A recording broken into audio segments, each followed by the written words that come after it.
हाँ जी, हमसे माफ़ नहीं किया जाता। तो मुनाफ़िक़त कर रहे हैं ना, मुनाफिक बने हुए हम। डॉक्टर साहब वही एक चीज़ अब खोल के बयान करें कि अब माफ़ कर दो एक दूसरे को, माफ़ी दो, लेकिन हमने उसको बहुत मुश्किल बना लिया।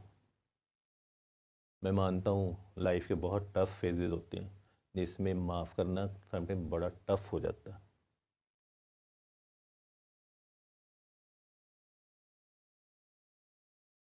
लेकिन इसके अलावा कुछ आ रहा है आपके पास? एक दिन ब्रांच में बैठा हुआ था, तो एक बाबा जी आए, वो सीढ़ियाँ चढ़ के आए मेरे पास, मेरा कमरा ऊपर था, सांस फूला हुआ उनका।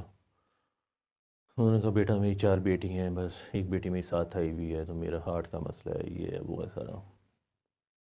तो प्रिस्क्रिप्शन पकड़ी भी उन्होंने कि ये मेरी दवाइयाँ हैं।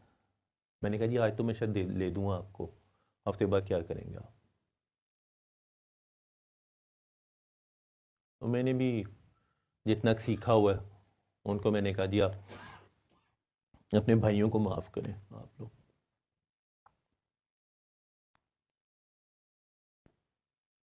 ये जी वो तो मुश्किल है। मैं कह जी क्यों? उन्होंने जी देखे, उन्हें पता भी था मेरी 4 बेटियाँ हैं, तो उन्होंने मेरी प्रॉपर्टी पे कब्ज़ा कर लिया, मेरे माँ के घर में से मुझे कुछ नहीं दिया, ये नहीं दिया वो दिया। और मुझे 20 साल से मैं हार्ट का पेशेंट हूँ, और ये है वो।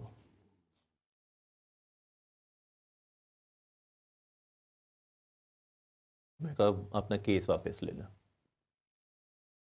बिठाया, दुआ करवाई उन्हें। मैंने कहा आप सीढ़ियाँ दोबारा चढ़ के हैं। 5 मिनट की सूरत सुनवाई उन्हें। मैं भी हल्का सा तजर्बा करवाया उन्हें। वही बंदा फिर कहता नहीं सर मुझसे नहीं दोबारा। मैं कहता तुम करके तो आओ। बिल्कुल ठीक हो गया। क्या?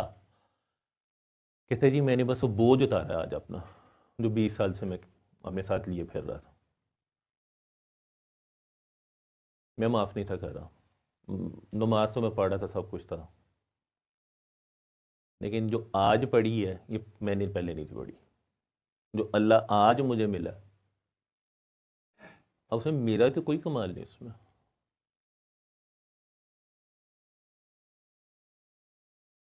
करम उसके है। वो पता नहीं कहाँ फंसा हुआ था, उसकी बेटी की कोई दुआ थी, वो जो साथ साथ चरी फिर रही थी। मेरी खुद बेटी है। किस बेटी का था? आप खुद बेटी हो, किसका दिल करता है कि बाप के साथ जाओ और पैसे मांग के लो? सबसे औखी चीज़ है सड़क के ऊपर या बस के अंदर ऐसे मांगना। कभी ये करके देखना, अल्लाह के नाम का मांगना किसी से, 10 दफ़ा सोचोगे